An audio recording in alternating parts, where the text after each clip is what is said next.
Hey everyone, welcome to a 2025 ITS European Congress episode. I'm going to be talking with Joost Vantomme, who is the CEO of ERTICO, otherwise known as ITS Europe. Anyway, I'm Alistair and this is at ITS Now.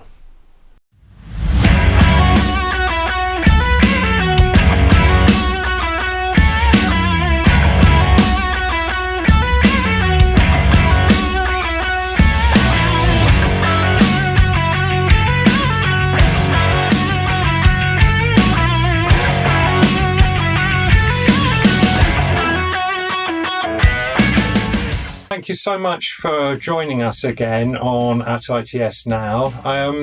We've been talking a little bit with some of your colleagues about artificial intelligence and a few other developments that ERTICO are working at. But I wondered, I'd like to get some thoughts from you about the theme of the Congress for Seville is clean, resilient and connected mobility. I wondered what specific technological advancements or policy initiatives which are being showcased at the event you believe hold the most promise for achieving tangible progress in these areas across Europe. Yeah, very good, Alistair, and thank you very much for having me. A pleasure for representing ERTICO ITS Europe. Basically, this 16th ITS European Congress in Seville in Spain will showcase indeed the general topic on clean, resilient and connected mobility. Now, these are not buzzwords. We want to bring this into practice, into reality through demonstrations, through, of course, exhibition, but also a lot of sessions. We have more than 100 concurrent sessions during 3 days where we're gonna really showcase, I would say, thought leadership. It's academics, the policymakers, governmental authorities, but also the private industry sector and the research organizations. And just to showcase a bit what that means, real, clean, resilient and connected, definitely we will explain how AI, for example, works on a tangible way. It's not only about ChatGPT and Copilot and all these tools, it's definitely about the potential of data for traffic management, but definitely also the tools with that around data. AI is one of the technologies, and we're going to explain and showcase how predictive it can work. Predictive analytics, data-driven decision-making, traffic flow optimization, reduce emissions. That's the link with resilience and clean, but also nature and climate changes. How can we predict this through ITS and data? Connecting the dots with, I would say, with vehicles, with roads, but also with, why not, with the airline and the airspace business. You also will see a much more policy-driven approaches this year. We have the European Data Strategy, of course, with the AI Act, the Act on Data, Data Act, but also the ITS Directive. ITS Directive is an overriding directive, a horizontal directive with a lot of verticals. And these verticals are being enshrined in delegated acts or legislative texts, I would say. One of them is on safety-related traffic information. That's basically data sharing between vehicles, road authorities, but also service providers. And it's a platform that we call Data for Road Safety that I'm happy to share with ERTICO, with that community. We're going to showcase exactly what that is. How can we help, I would say, the user, the driver, see that, for example, there is a slippery road or there is a temporary roadworks. Instead of looking at the road and realizing it probably too late, we can inform the driver much more advanced, thanks to service providers, OEMs, etc. Another thing we're going to showcase is real-time traffic information. It's good to know what traffic is by listening to the radio, but it's even better to know it real time when you're sitting in your car or bike or pedestrian, when you really feel and get it through signals, through connectivity. It can be through an app or an inbuilt system in your vehicle. We will also showcase a number of new topics of air mobility, drones, and so I would say urban air mobility. It's something that we launched in Dubai in the World Congress last year. It's a new platform on drones. We're going to materialize a bit with some concrete use cases and some sessions as well in the technical program. Another thing you're going to see is mobility data spaces. Everybody talks about data and mobility, but what does that mean? You will have a lot of sessions on that one, so intellectual sessions in the technical program on mobility data spaces. How does it work? What does it deliver for the consumer, but also for the business? Who is involved? What kind of regulation do we need? Why it doesn't work everywhere? So why do we need more interoperability across the EU, etc. Another thing we're going to showcase is the, I would say, the e-city Seville, which means they really have taken the card of sustainability in Seville with a lot of electrification, but also a lot of soft mobility or active mobility, such as bikes or e-bikes even, and also with the tram, train and bus. You will see that live. We'll have a couple of sessions on smart charging infrastructure for clean vehicles. How does it work? Not only from the technical side, but also from the practical side. You will also see some new cutting-edge technologies, 6G pioneering what we do there, cloud-based computing, hypercomputing as well, new European initiatives for the automotive sector, thanks to the European dialogue and the new, I would say, geopolitical and geo-industrial climate, Yes. that specific sector as well. So I would say a lot of things that you hear about and which we're going to hopefully showcase to everybody. Yes, I think, that really shows the huge breadth of topic areas that are involved in mobility these days, which is incredible. So Seville has been highlighted as a city demonstrating very strong ITS and smart mobility initiatives. I just wonder if there's anything more beyond that sort of general examples you could elaborate on for projects or strategies which are being implemented in Seville that you believe other European cities could learn from and potentially replicate, and how the Congress will facilitate this knowledge transfer. Yes, indeed.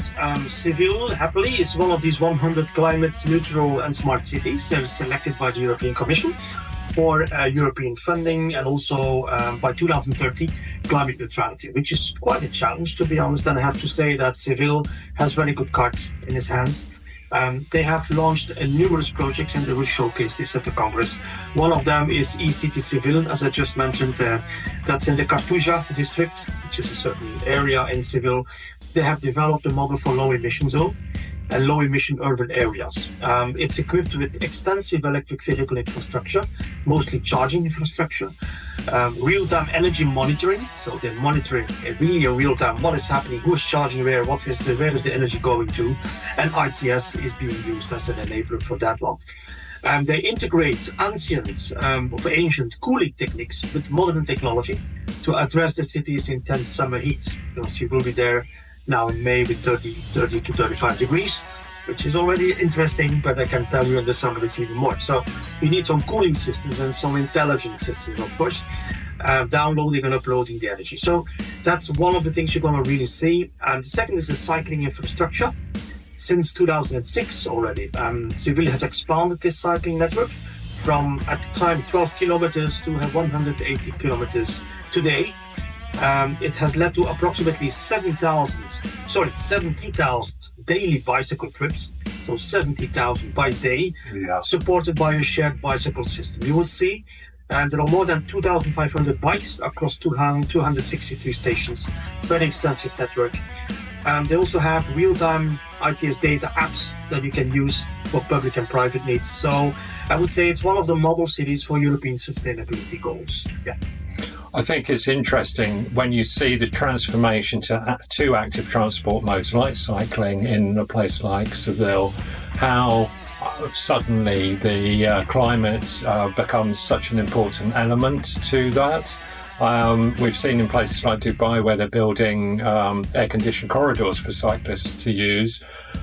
But obviously, I think that brings in the next point I was going to make about how you then unite not only the technology experts and mobility experts, but also those from policy.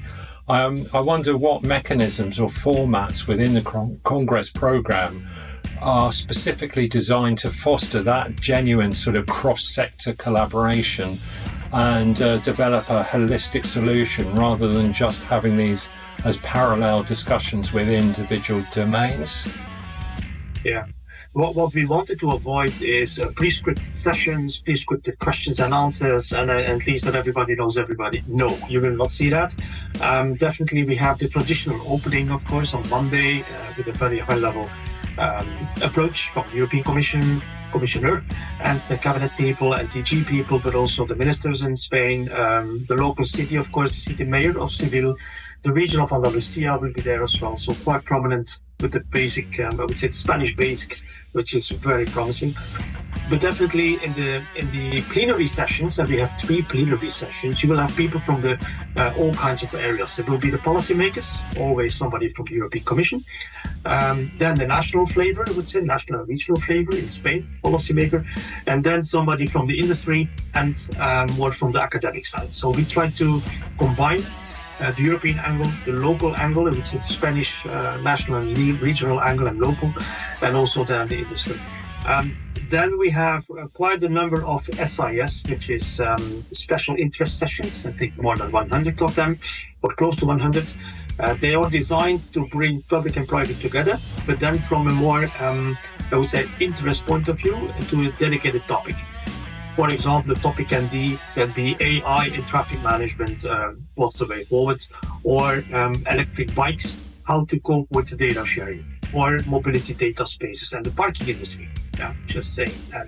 Or how to cope with, for example, the urban cities. The cities, they need to use the space of cities in I would say in a very intelligent way, because the space is scarce. Yes. So how do we do that? Do we put low emission zones? Do we have a taxation system? Do we need to respace it for pedestrians or cyclists, etc.?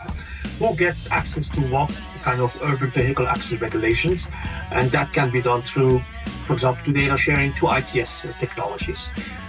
Something new we're going to launch this year is the ITS Arena. So it's within the exhibition area. A big part will be the arena, where every hour there will be a showcase and a speech, a live speech, kind of mini TED talk, I would say, of somebody, of a company or an institution, showcasing the latest. Not about publicity, but it's more about the latest trends, innovation for society.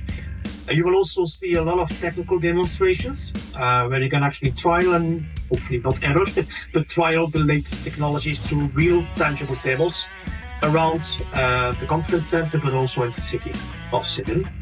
And there will be plenty of networking events. You know how it is, our listeners know that very well. It's a unique event to matchmaking as well, but not only business, also I would say more relationship. And a bit of fun. I want to bring a bit of fun to these congresses as well. So it's not a boring thing at all. It's 3 days. And actually we start with a closed city event. It's a summit of cities and regions, smart mobility, where we bring the mayors and city responsibles from all over Europe together with the European Commission and ourselves to really tackle smart mobility and sustainable mobility into the city perspective. That's on a Monday morning before the opening. So that's basically, in a nutshell, the whole Congress. Yes, it's going to be an exceedingly busy time. Remember to hit the subscribe button for ITS now. Yeah. Going back to one of the points that you brought up, we're looking at increasing use of data and AI in mobility. I wonder what some of the key discussions or presentations planned for the Congress that will address critical aspects such as data governance, cybersecurity, and I think increasingly the ethical considerations to ensure the responsible and beneficial deployment of these technologies in the ITS sector. Mm-hmm. Yeah, one of the things we face is we're of course representing the ITS industry from a public and private perspective. And I think if you talk to yourself and to your like-minded colleagues, they all understand what we're talking about. Yes. Data, AI, connectivity, automated driving, robotization, smarter grids, smarter roads, traffic management, we all understand. However, when you come out of your bubble and of your silo and talk to a man in the street, to Alistair in the street and not in the interview, you will sometimes not receive a good audience there. They don't understand, they don't see the need for it, and they don't want to pay for it. So these kind of hurdles we all have, all industries have. And that's exactly something I would like to put forward this year in the Congress. It's the user's perspective. So it's the acceptability for the user needs also. So before programming new software, before programming new elements, what do we want to do with that for the user? And not only for the geeks and the savvy people. So it's about equity as well, equity and sustainability, but also accessibility of these systems. And we try to make it more tangible as well. So that's why the link with the academic side is important, with the STEM, I would say, also industry, so the universities. We want to have also, and another angle on equity, I want to have much more women on board, to be honest. My team is fairly nicely well balanced here in ERTICO on that. That's good balance. But in the industry, it's very much a male-dominated industry, even from the university and the education side. So we need to really take up on that one. Another factor which we will highlight is resilience. Now, Spain is the country where some bad accidents happened recently, also with some cities where resilience is important. So it's about physical resilience and also digital resilience, especially in this geopolitical world where we're living in. It's a lot of hybrid things that we see through cyber attacks. So cyber resilience is important next to the physical nature resilience. So for transport is very much important. Yeah, I think you mentioned about the public perception of technology use. I think it's really important that we do actually communicate with the public about all the advantages and possibilities that exist with the technologies that we're looking to deploy. We've seen a lot of skepticism and problems with members of the public who don't understand what we're trying to achieve with this. So I think it really is important. Hence our tagline, Intelligent Transport Systems Explained. That's what the ITS Now initiative is partly about. So going forward, obviously ERTICO's mission is to strengthen the competitiveness of intelligent transport industry. So how does the European Congress in Seville specifically support European companies and research institutions to showcase their innovations and help them to forge international partnerships and ultimately contribute to a thriving European ITS ecosystem on a global scale? Well, that's actually the very essence of ERTICO. We are a public-private partnership with 8 different sectors, which we bring together. I mean, 1 + 1 should be 3 and not 2 for them. We give them a gateway, literally a gateway in this Congress to showcase what they do. This can be SMEs and can be big companies. We have both of them. But also to interact with their, I would say, colleagues in the sector, co-colleagues in the sector, but also with other sectors. You will see we will have the energy sector present there. We'll have the IT and telecom sector, which is a bit different. And all this will be bundled in that Congress. So from an exhibition point of view, it's definitely the networking side and then hopefully also sales perspective. From a demonstration perspective, it gives them the possibility to trial, test and showcase their new technologies and make it visible for the user, for the citizen, but also for the business user. So it's a B2B, but also B2C. But also B2G, the governmental side will be there, the public authorities, and they're also interested to write, because not everybody has the latest technology in mind when writing a call for tender. You need to be quite specialist to know all these things. So it's better to see that tangibly and to talk to people, engage with the audience. And then finally, in the thought leadership part, it's about what's cooking in this ITS arena, in digital and automation. What are the latest trends? What's happening in China, US, Korea? We will all showcase this and actually have sessions about this, intellectual sessions, more than 100, as I mentioned, in 3 days. So if you come out 3 days after this Congress in Seville, first of all, you will not only be very tired, I guess, but very full of new wisdom and new energy, actually, to drive your business or your academic insights and policy forward.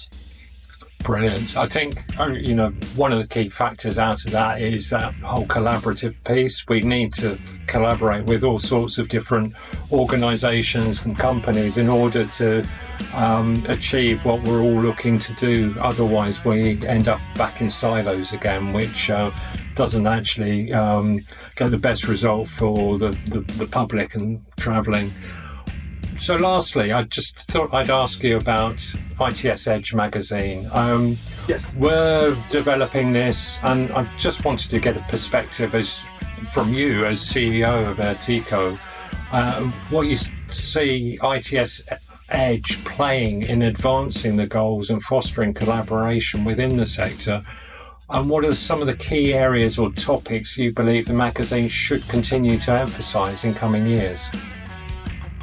Well, for me, such a magazine is very welcome. It is, first of all, demystification. So you explain these technologies. I mean, I saw in one of your articles now on, how did ITS exist? How did it come from? Why do we talk about this? And how did it work in the past?